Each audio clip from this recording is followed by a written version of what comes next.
ప్రియులరా, మనల్ని కొందరు నిరాకరిస్తూ ఉంటారు, కొందరు మనల్ని నిరాకరిస్తూ ఉంటారు, మనల్ని చిన్న చూపు చూస్తూ ఉంటారు, మనల్ని తక్కువ అంచనా వేస్తుంటారు, మనల్ని చిన్న చూపుతో చూస్తూ ఉంటారు.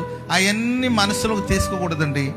ఎవరైనా నేను అవాయిడ్ చేస్తే, నేను దూరంగా పెట్టాలని చూస్తే యేసయ్య గారు అంటారు, వాళ్ళు నిన్ను వెలివేయడం ఏంటి, నీవే వాళ్ళని వెలివేయవన్నారు. ఆమెను చెప్పండి గట్టిగా, ప్రైజ్ ది లార్డ్.